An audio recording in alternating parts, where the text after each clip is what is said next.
اعوذ باللہ من الشیطان الرجیم بسم اللہ الرحمن الرحیم الحمدللہ رب العالمین الرحمن الرحیم مالک یوم الدین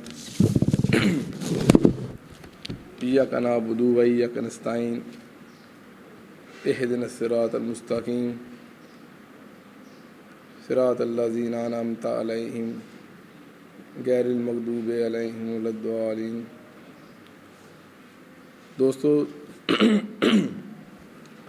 سورہ فاتحہ کی تفسیر کا یہ پروگرام جو ہے، پچھلی دفعہ ہم نے ایاک نعبد و ایاک نستعین جو ہے اس پہ غور کرنے کی کوشش کی تھی کہ اللہ کی عبادت کرنے سے کیا مراد ہے، اس کا حقیقی معنی کیا ہے، اور اسی طرح اللہ سے مدد طلب کرنے کا حقیقی معنی کیا ہے۔ تو جب ہم اس سورت پر غور کرتے ہیں، سورت فاتحہ پر، تو اس میں ایک بڑی اہم بات سامنے آتی ہے کہ اس سورت میں اللہ تعالیٰ اپنی اتھارٹی کو منوا رہا ہے، اپنی اتھارٹی کو قائم کر رہا ہے۔ اللہ تعالیٰ ہمیں ہر آیت میں، ہر فقرے میں اس چیز کو باور کروا رہا ہے کہ میں ہوں جو حتمی طاقت ہوں، آپ کچھ بھی نہیں ہیں۔ جب اللہ تعالیٰ کہتا ہے الحمدللہ ہے، سب تعریفیں میرے لیے ہیں، تو پھر باقی سارے چیزوں کے رد ہے کہ کوئی بھی چیز جو ہے وہ تعریف کے لائق نہیں ہے۔ جب وہ کہتا ہے میں رب ہوں سارے جہانوں کا، تو پھر سب سے وہ کیپیسٹی چھین لیتا ہے، سب سے وہ اختیار چھین لیتا ہے جو کسی کو سہولت مہیا کرتے ہیں زندگی گزارنے۔ وہ کہتے ہیں میں مہیا کرنے والا ہوں ساری سہولیات۔ جب وہ کہتا ہے کہ میں رحمان ہوں، میں رحیم ہوں، تو ہمیں وہ اس چیز کا باور کرواتا ہے کہ اے انسان، میں تمہیں انسان کی بجائے کوئی جانور بھی پیدا کر سکتا تھا، تم اگرچہ کفر بھی کرتے رہو، لیکن میری تم پر رحمت یہ ہے کہ میں نے تمہیں انسان پیدا کیا ہے، اور انسان پیدا کرنے کے بعد میں نے تمہیں اشرف المخلوقات پیدا کیا ہے، اور تمہیں اشرف مخلوقات پیدا کرنے کے بعد اپنا خلیفہ پیدا کیا ہے۔ تو تم اگر کسی چیز کو بھی نہ دیکھو تو میری رحمت تم پر یہ ہے کہ میں نے تم کو انسان بنایا ہے۔ میں تم کو سانپ بھی بنا سکتا تھا، میں تم کو کتا بھی بنا سکتا تھا، میں تمہیں بلی بھی بنا سکتا تھا، لیکن میں نے تمہیں کیا پیدا کیا ہے؟ انسان پیدا کی، اور یہ میری تم پر رحمت ہے، یہ میری رحمانیت کا تم پر ایک ثبوت ہے کہ میں نے تم کو انسان بنایا۔ تو تم میرا شکر ادا کرو، اور یہ نہ کہو میں کچھ ہوں، بلکہ یہ کہو ساری تعریفیں کس کے لیے ہیں؟ اللہ کے لیے ہیں۔ اور اس بات پہ یقین رکھو جو تمہیں زندگی گزارنے کے لیے دی گئی ہے، ایک وقت ایسا آئے گا کہ جس میں تم سے یہ چیز پوچھی جائے گی کہ تم زندگی کیسی گزار کے آئے ہو، اور اس وقت کا فیصلے کا اختیار کس کے پاس ہے؟ وہ صرف میرے پاس ہے۔ اب ان ساری آیات میں اتھارٹی اللہ تعالیٰ اپنے آپ وہ کہہ رہا ہے کہ ساری تعریفیں بھی میرے لیے ہیں، رب بھی میں ہوں، رحمان بھی میں ہوں، رحیم بھی میں ہوں، اور قیامت کا دن کا مالک ہوں، اور ہر فیصلے کی چیز کا مالک ہوں کہ فیصلہ جو بھی کرنا ہے وہ میں نے کرنا ہے، میرے فیصلے میں کوئی بھی عمل دخل نہیں کر سکتا جب تک کہ میں نہ چاہوں۔ تو یہ ساری چیزیں کیونکہ میری طرف منسوب ہیں، اتھارٹی میری ہے، لہٰذا میرا حق بنتا ہے کہ صرف تم مجھ سے عبادت کرو اور مدد بھی میری ہی مانگو۔ اب یہ ساری چیزیں ہم نے تسلیم کر لیں، اللہ کو کہہ دیا کہ اللہ عبادت کے لائق بھی تو ہے، مدد بھی ہم تمہیں سے مانگتے ہیں، اور ہم مانتے ہیں قیامت کا دن کا مالک تو ہے، اور ہم مانتے ہیں کہ ساری تعریفیں تیرے لیے ہیں۔ تو ہم کیا کریں؟ جب مانگنے والا مانگتا ہے کسی اتھارٹی والے کی تعریف کرنے کے بعد، تو کچھ مانگتا ہے اس سے۔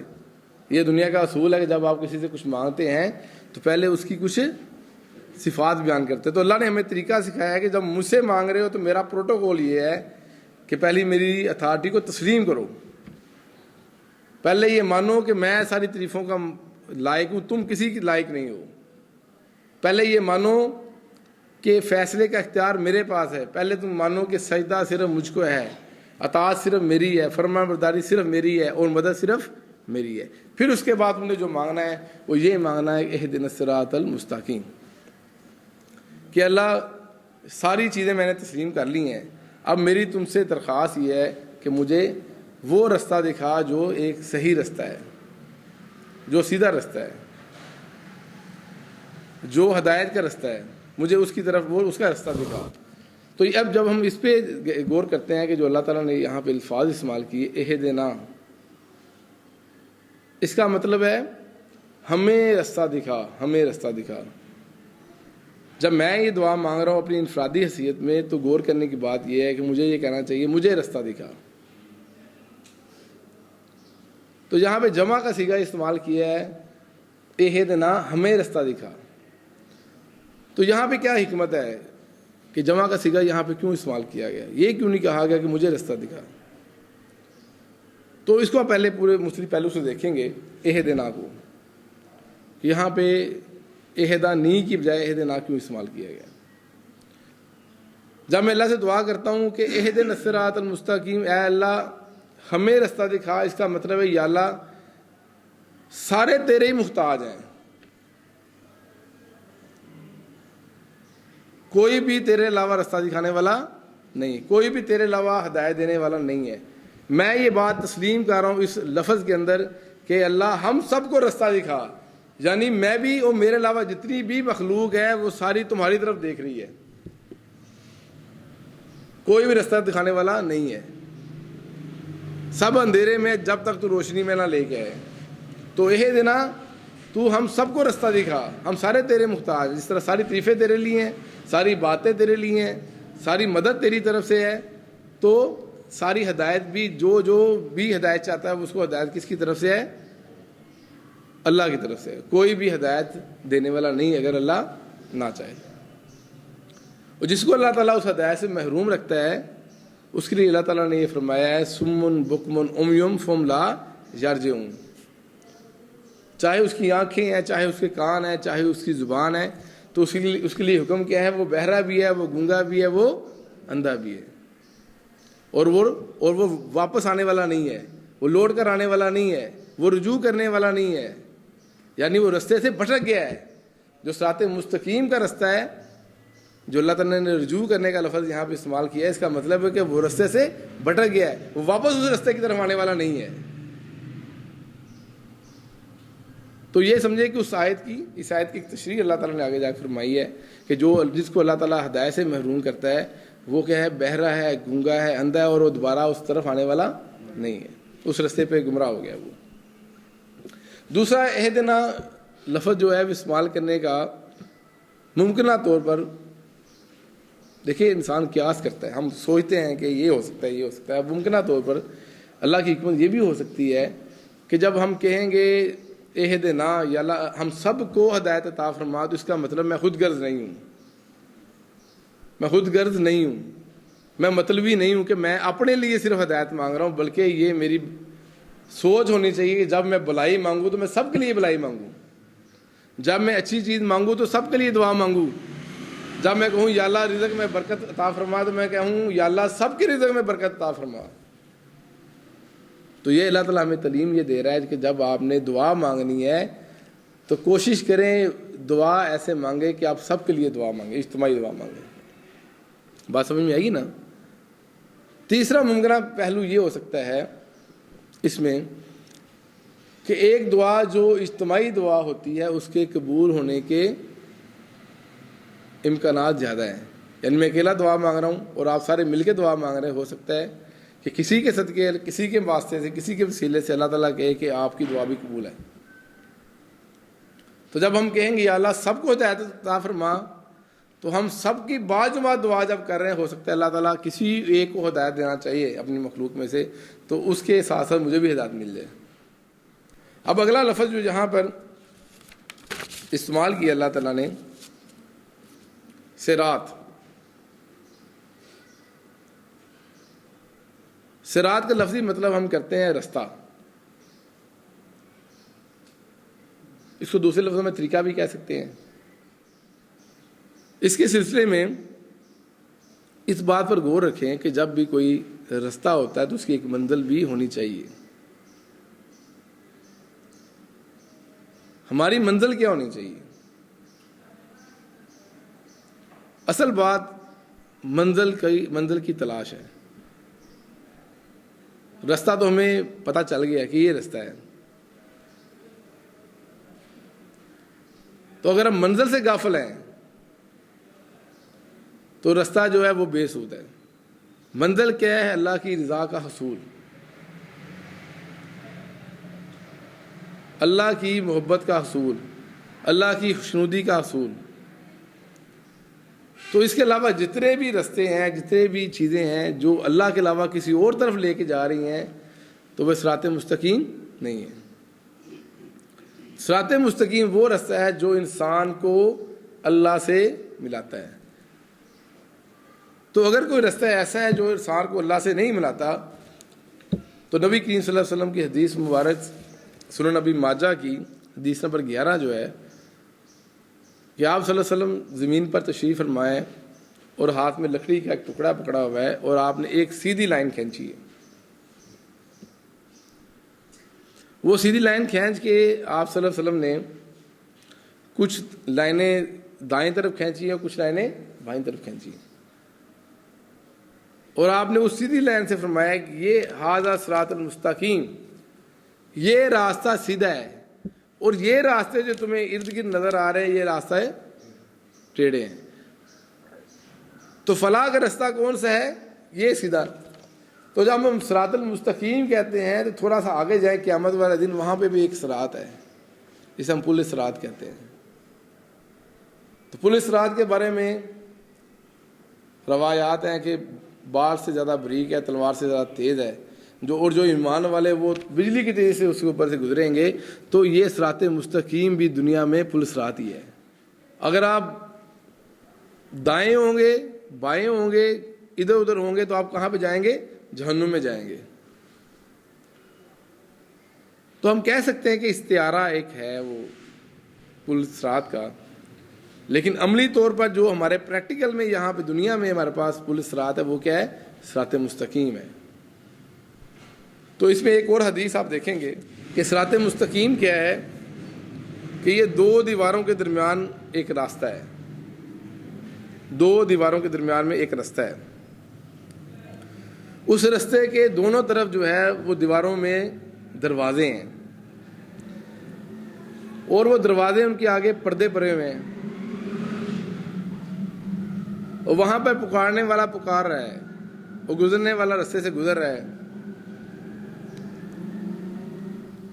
اور جو دروازے پہ کھڑا ہے وہ کہہ رہا ہے کہ اس دروازے سے اندر داخل نہ ہونا، سیدھے گزرو، اس دروازے سے اندر داخل نہ ہونا.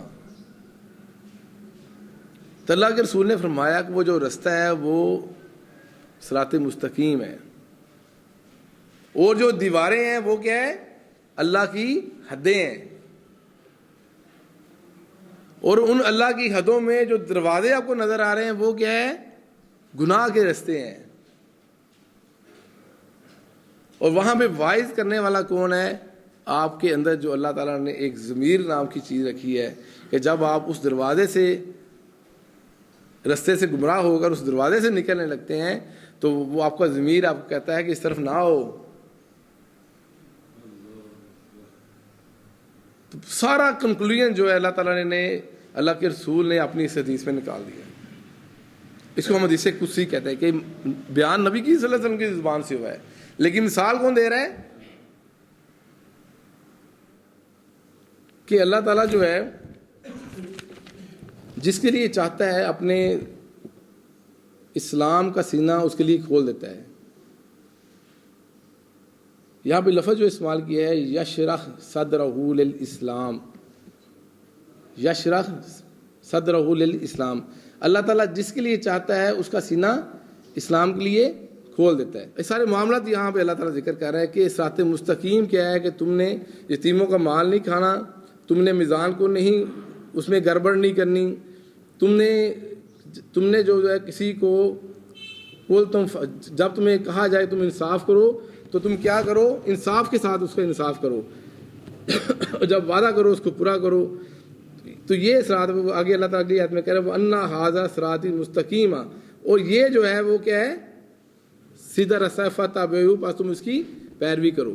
تیسری چیز کیا آئی؟ پہلی چیز کیا تھی؟ نبی کریم صلی اللہ علیہ وسلم کی ذات. دوسری چیز کیا ہے؟